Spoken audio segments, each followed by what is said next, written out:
welcome to my channel. This is Too Cute for Cancer and my name is Jody. And boy, have I had a week. You would not believe it. It's crazy. And I know that you guys are anxious to hear about it.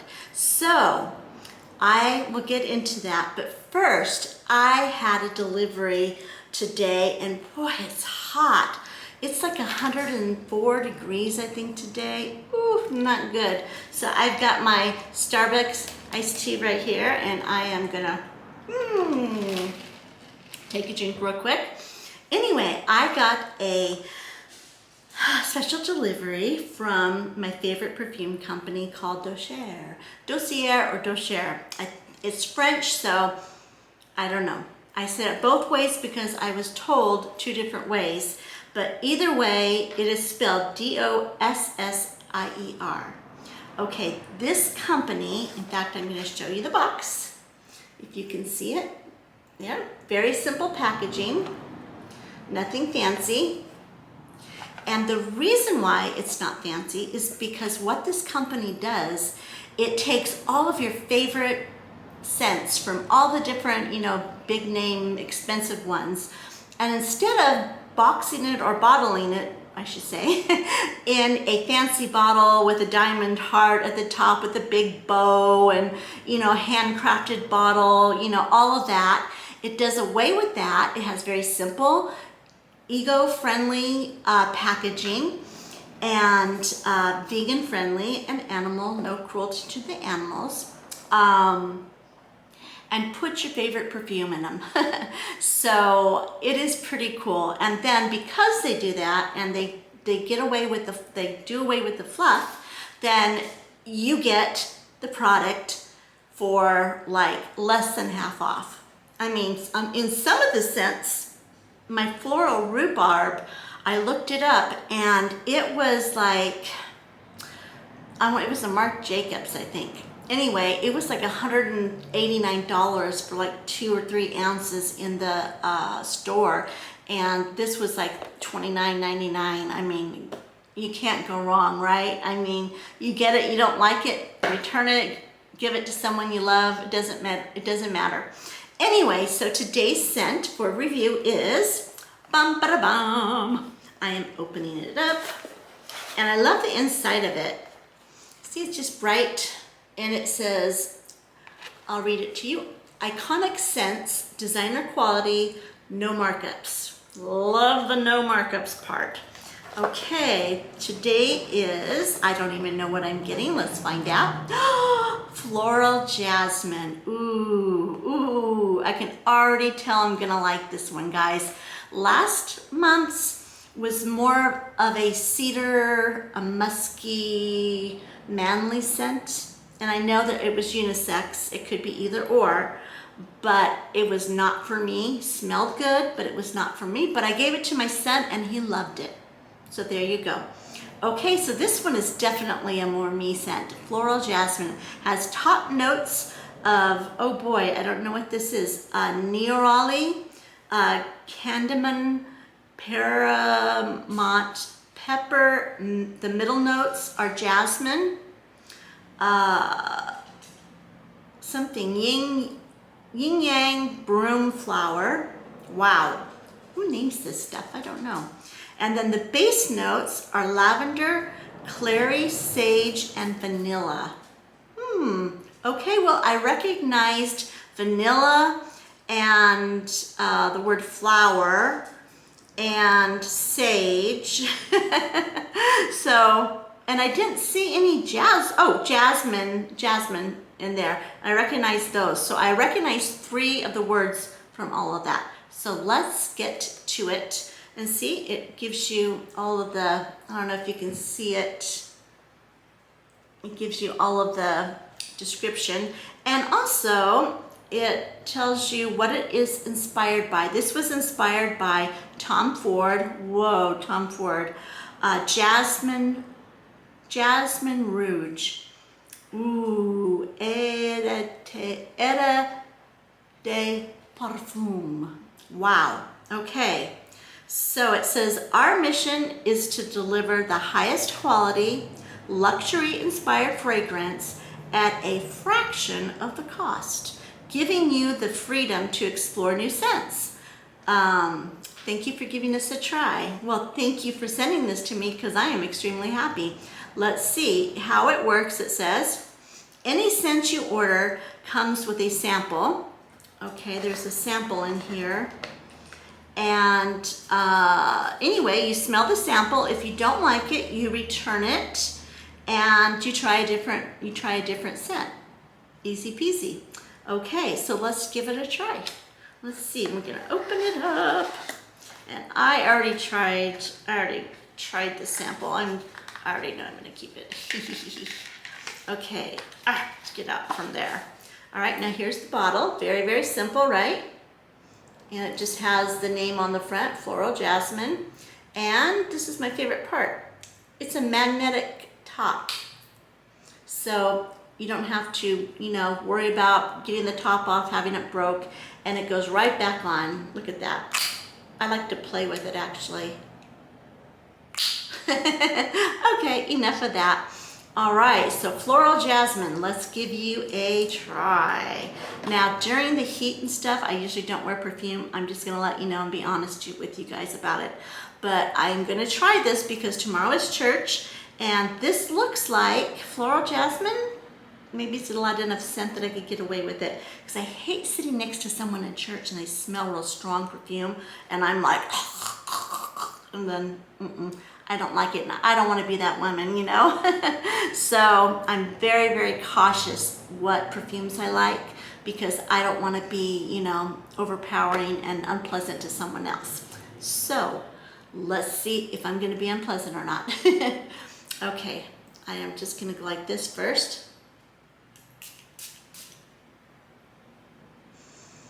Oh, that smells heavenly. I love it. It smells just so light. It's like, okay, I have jasmine on my front porch, and it kind of weaves up and around this banner thing, and goes all around the front porch. And in the springtime, when we open the front door, there's this beautiful whiff of jasmine that comes in, and it is the best smelling. Oh my gosh, it is so awesome. So that's exactly what this smells like, guys. And it's so lightweight. I'm gonna just give it a little bit of a see what it smells like on me.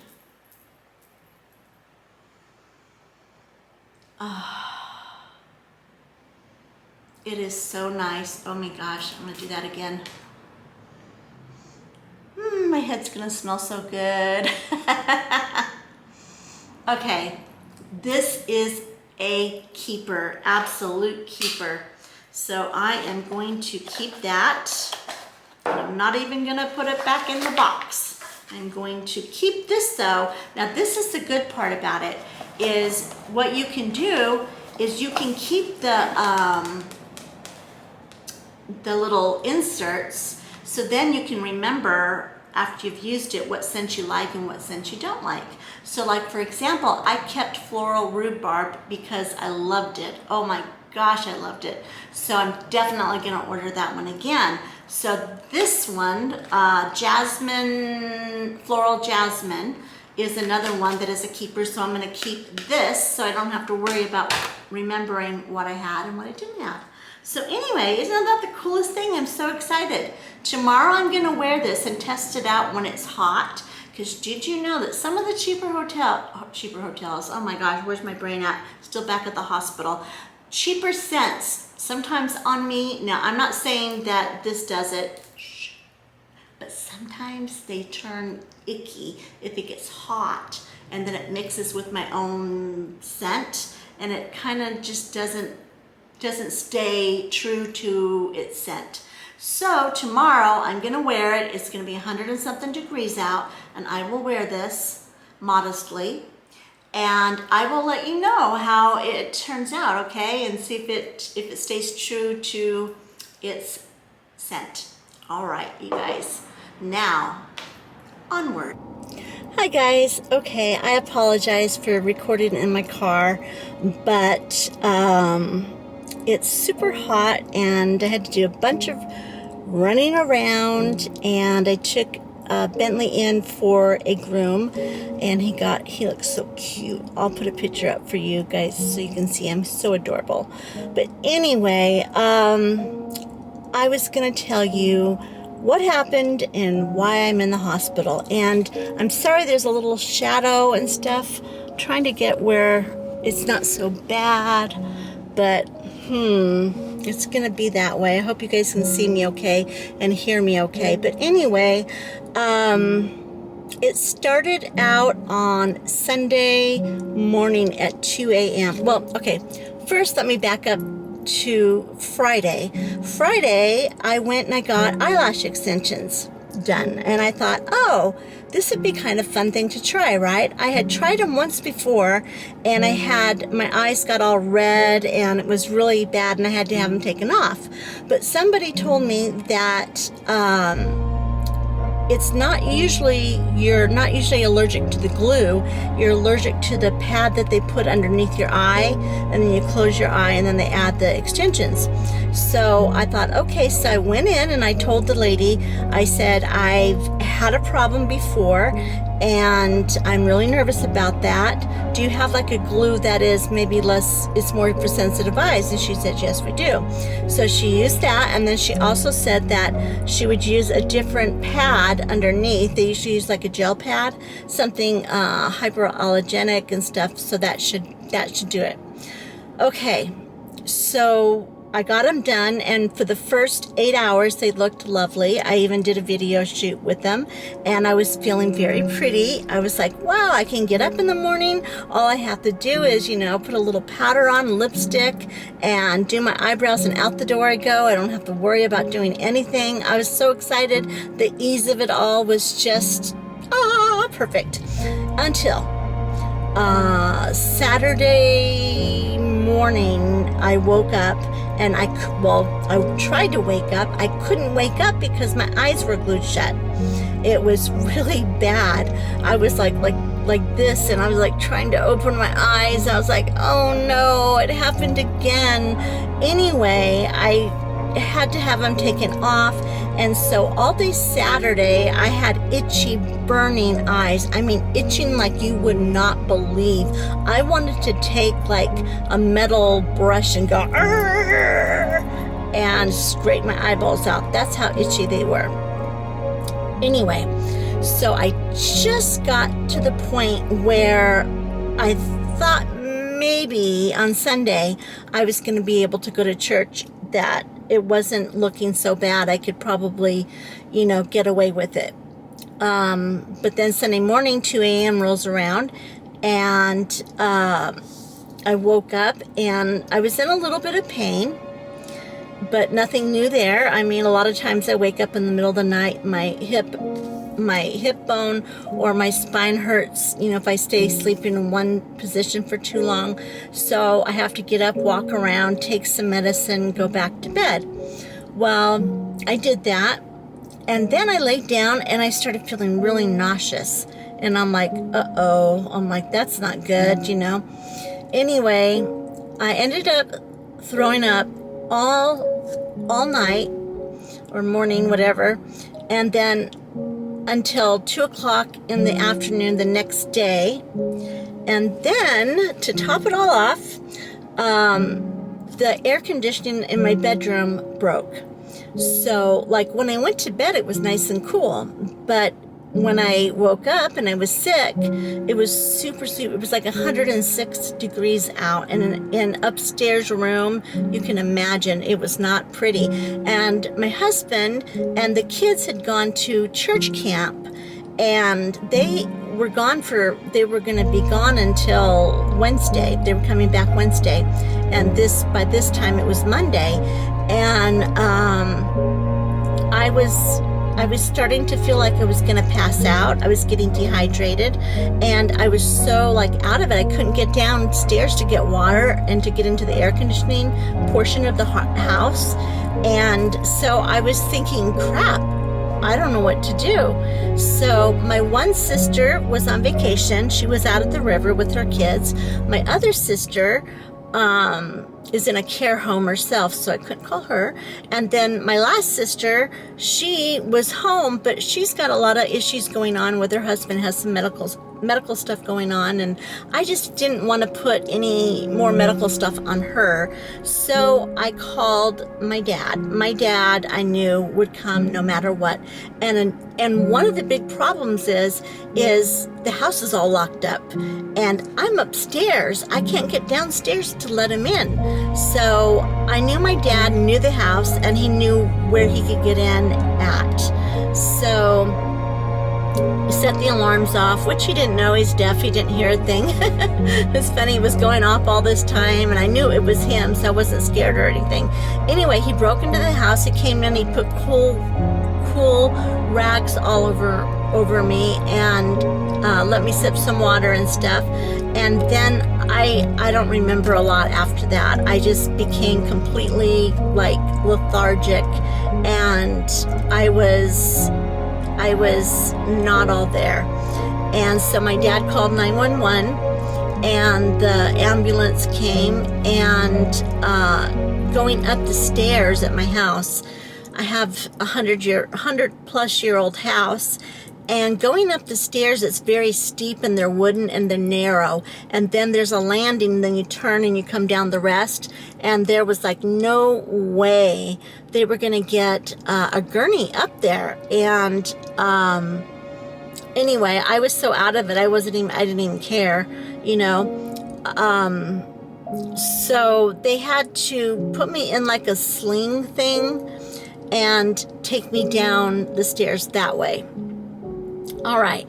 Anyway, I get to the hospital. My dad locks up the house, makes sure that Bentley's okay, fed and watered, and, you know, everything's safe again. And then my mom calls Ray, my husband, up at Yosemite.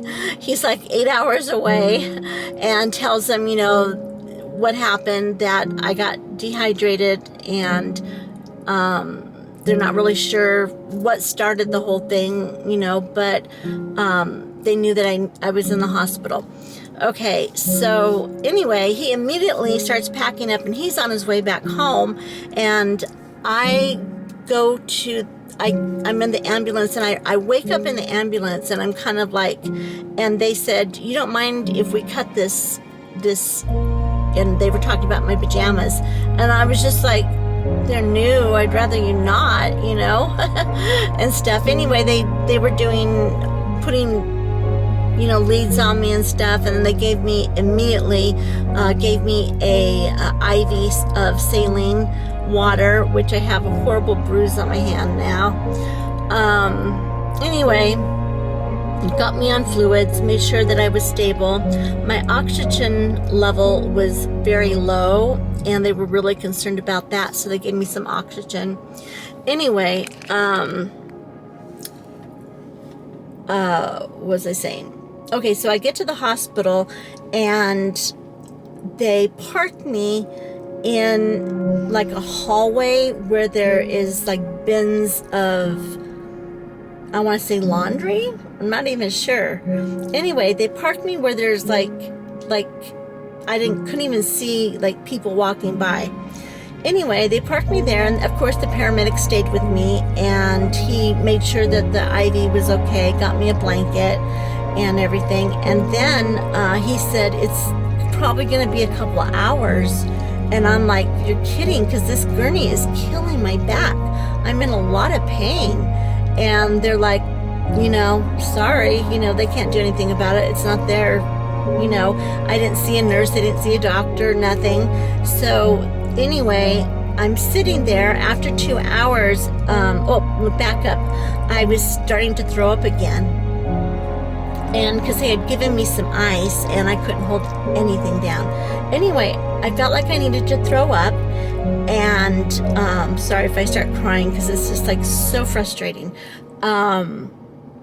I asked the paramedic, I was trying to get the paramedic's attention, and he had gone, I don't know where he had gone. He wasn't like in earshot. and I needed something to throw up in because they didn't give me those little bags that you throw up in or anything. And I'm just sitting here and I'm like, I can't get up. I'm hooked to a pole. I don't even know where the bathroom is. I'm like stuck. I feel like I'm gonna throw up, and I started like pounding on the wall, thinking that maybe somebody would hear and they would come. Anyway, I threw up all over my gurney, all over myself. And of course, then I started crying. I was like so frustrated. So finally, the paramedic comes and he goes, "Oh, sorry," and he gets me a little baggie to throw up in, but he doesn't change my clothes. He doesn't get he took one blanket off and then left me with another one. But anyway, so I was now sitting in the hallway for my 3rd hour, soaked in vomit and crying. I was in severe spine pain because of the gurney being so incredibly comfortable, and I couldn't move around because the thing in my arm. So I literally sat there for 4 hours. 4, if I could cuss, I'd say it, hours in puke, crying. And I kept saying, "Do you think they forgot me? They haven't even checked me in yet." Finally, after 4 hours, the nurse comes and gets me and brings me into a room. And then they draw blood, and the doctor comes up and he says, "Can I test you for COVID?" And I said, "I don't think that's a good idea." I said, because I already had COVID and I just had the shots, both of them. So I don't think it's a good idea. It's starting to get dark, you guys. I'm going to turn the lights on. I don't know if that did any good at all. Probably not. Anyway, so it was just a huge, horrible, terrible thing. Anyway, so they test me for COVID anyway, and nobody would come in the room until I got the test back. And it was so stupid because I already knew it wasn't COVID. I had the flu, and then I got dehydrated. It was just the perfect storm. The air conditioning going out, and then being alone, not being able to get water and not hold anything down. So anyway, the doctor, he wants to do a chest x-ray, and then he wants to scan me from head to toe as soon as he saw my records and that I had stage 4 cancer, and I said, I don't want to be scanned because, number one, I know it's the flu. Number two, I just on Friday had all those scans done, and I don't want to have to pay for two scans. I said, you can just look at the results of the other ones. But no, he wanted to do it on his own. And I said, no, I'm not giving you, no. And I was like, no. So anyway, my blood work came back and I was severely anemic, which of course I know. And so they gave me a bag of blood, a bag of plasma, water, saline, potassium, magnesium, and Zofran. Anyway, so then the doctor comes back and he goes, "Good news, you don't have COVID." I'm like, asshole, I already know that. I'm like, you're spending all this time focused on something I already know. And so anyway, he goes, well, since you won't let me treat you and I can't take scans or anything, I don't know what you want me to do. I said, well, really all I needed to was be hydrated and get some blood, and I'm going to be okay. So anyway, they wouldn't let me go until my red cell count was up into a safe zone and I could hold some juice down. So those two things happened, and then he goes, well, I'm not going to, it's against my judgment that you leave, but anyway, I'm like, I'll sign whatever you want, just get me the hell out of here. So anyway, the second thing that happened, it was so embarrassing. They had put all these fluids in me, and then I had to go to the bathroom, and the bathroom was like right there. I could go, but I couldn't get there because my hand was attached to the IV, and the blood that was attached to the bed. Instead of having the rolling, my mind's going. Instead of having the rolling IV, pole, they had the pole attached to the bed, so I couldn't go anywhere. So I kept pushing the thing, and they didn't come. Finally, I peed myself. I peed the bed, and I'm crying again, and I'm humiliated beyond humiliation, and I'm angry. And so finally, she came in, the nurse came in, slowly, and gave me something to change into. And then I called my sister that I didn't want to call, the one with her husband having medical issues right now. I called her and I said, please, Sissy, I need you to come pick me up. And immediately, of course, she came, picked me up. I got out and I went home, and I was just like, read between the lines, Kaiser. I was not a happy pamper. Anyway, so that's why I was in the hospital. I was there Sunday night or Monday, all day Monday, and I guess I came home Monday. Actually, that would be Tuesday. Came home Tuesday morning. So, yeah. So Sunday, Monday, and then Tuesday. Uh-oh. About that, guys, my camera overheated. I guess it was too hot, and it said I needed to turn off for a little bit. So let it take a break. Everybody needs a break once in a while. Anyway, that was the end of my story. I got home. My husband arrived home like at 1:30 in the morning, and took really good care of me. And was kind of weak and shaky for a couple days, but now I'm doing good. And Bentley, he got his hair did. Look how cute. They put a little bow on him. He goes, I'm so embarrassed, Mom. I'm so embarrassed. I love him. Okay, you guys. If you are not following me and you would like to follow me, I would appreciate the support. Hit the sub button. You guys know what to do. You hear it on every video you ever watch on YouTube. But for me, it's my living, so I do appreciate if you would find it in your heart to hit sub. Bentley wants to be fed. Say hi, guys.